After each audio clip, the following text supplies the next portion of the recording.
Ito po yung black ionizing pad, no? Pinapatong ito sa upuan ng ganyan po. Pagkatapos, meron siyang plug. Ito, nakakonect. So, isasaksak natin dito sa, ayan, high potential na function.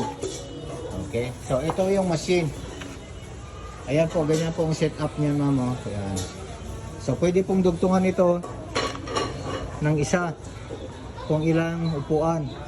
Kasi meron siyang female plug.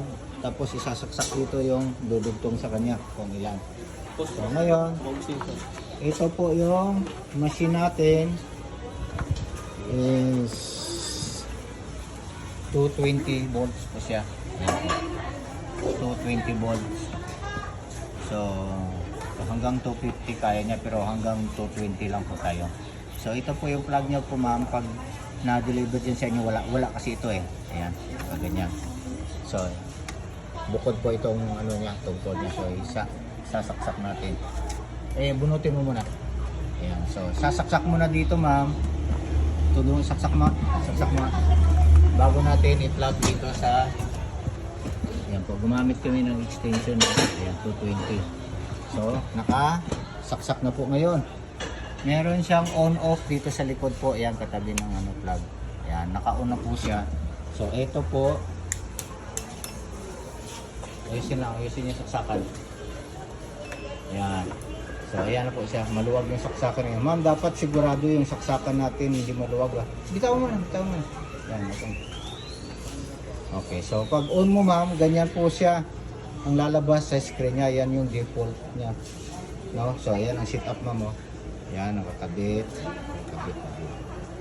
Ganyan po siya. So sa pag ganyan, ma'am, wala pa po siyang current niya. Hindi pa po siya kumbaga nagpa-function. So pipindot tayo ngayon sa dito muna tayo, ma'am, sa function, ma'am. Naka high potential po tayo. High potential function. Okay. So, pwede tayo, adjustin natin yung kanyang voltage kasi nasa 5,000 volts po siya. Pero negative ito siya, mama. Tapos, adjustin natin. Ayan, lumipat siya sa 7,000. Sige. Ayan, hanggang sa 9,000 po. So, dyan po tayo ngayon mag-ooperate, no? Yan po yung function niya. So, adjust tayo ng timer po. Ayan, yung timer. Ayan po, naglipat po yung timer niya. Ayan po. So mag-start tayo. Pag nag-start na kayo, pwedeng 20 o 30, no? 30 dito. O yan, 30 po. 30 minutes po ang gamitin po ninyo para sa inyo, no? So, ngayon, uupo na po muna. Uupo muna ang tao. Ayan, uupo muna, mama. Bago. Dapat po, ma'am, plastic na upuan po yan, mama. Hindi pwede yung kahoy. Nakaupo muna. Tapos kailangan po isolated po. Nakapatong po yung paa mo sa rubber o ganyan, no? Dapat may distance po siya sa flooring para ang static po niya ay hindi kayo mag-ground. Ganyan po siya. So ipa-power na po siya. On na po siya. Ayan. So yan po, ma'am, running na po yung kanyang energy electric, no? So, meron na pong automatic off energy electric current sa katawan po ninyo na dumadaloy. So, mula pa hanggang dulo na po yan. So, ito, ma'am, ang counter niya, ma'am, ito, ma'am, ito, countdown po yan siya, ma'am, countdown. Hanggang babalik siya sa 00 ba, no? 00. 30. Tutunog lang po siya. Pag off niya na, so, wala na pong current. Ngayon, ang gagawin natin ngayon, assuming na lang na tapos na, no, yung 30 minutes. Yan, 30 minutes siya. So, lipat tayo ngayon sa negative function po. Ayan, ilipat lang po siya. Ayan, pagkatapos, ang setting po niyan, ang pindutin niyo po ulit is yun din po, negative potential po. Ayan. So, ang reading niya, yung sa taas na reading niya, nasa negative 4,000, sa pa. Negative 5,500, negative 7,000. Yan po yung sa negative potential naman na function. So, timer na naman po. So, naka-default time siya sa 30 minutes. Ngayon, pwede nyo gawin 15, 20, 30, gano'n. Pero mas maganda po sa inyo ma'am, gawin nyo ng 30. At least naka 1 hour na kayo sa isang araw.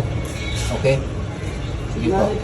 Okay na. So, ayan na po siya. Ganyan naman po yung kanyang fluctuation ng current niya na naka-reading pag nasa negative potential. Ayan siya. Ayan siya. So, countdown din po yung timer niya ma'am. Pagdating sa 00, tutunog siya, mag-off siya automatic po. Okay ma'am? So ma'am, dito tayo ngayon sa optical function naman. Bunutin natin mula sa negative, lipat natin siya sa IF. Ayan ba? IF po yan si ma'am mo nakalagay. Yan, IF potential. So ngayon, ang pipindutin mo sa taas din po is yung IF potential. So ayan na po yung reading niya, yun po. IF, naka-IF siya. So timer, ganun din po yung timer. Pwede nyo ilipat kung ilang minuto po yan. Yan minutes ba yan mama? By tens siya. Yan, 20, 30. So, on ulit. Ayan. Nasa negative potential na po. Yan po yung sa mga mata, sa mata natin, mga nerves sa mata natin. So, ang puproduce po niyan is body temperature po yan siya. So ma'am, meron tayong warm oxybution. Ito po siya ma'am. No? Ito yung special function ng machine natin. So lalagay po siya dapat, ang lagayan ng upuan is flat po sana siya. Yung kung pwedeng kahoy para flat, para kasi tingnan niyo ma'am, pag dito sa plastic hindi maganda yung lapat. So dapat nakalagay siya sa upuan na parang kahoy o ganyan siya ma'am, naka-flat talaga ng ganyan sana.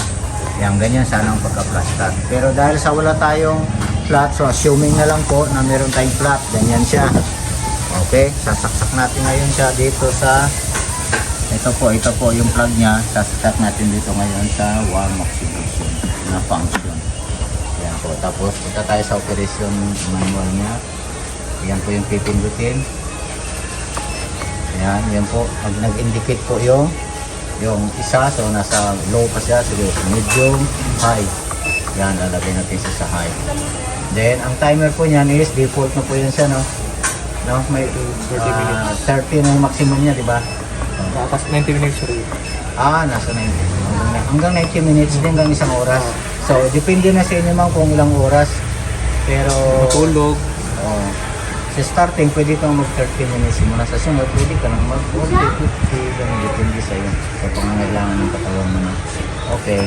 Tapos, play siya. So, countdown pa rin po yan siya. Ngayon, pag napindot niya yan siya, magla-light po siya dito, ma'am. Yan, meron siyang blue light. Okay? Pag i-off mo siya, mag-off din siya.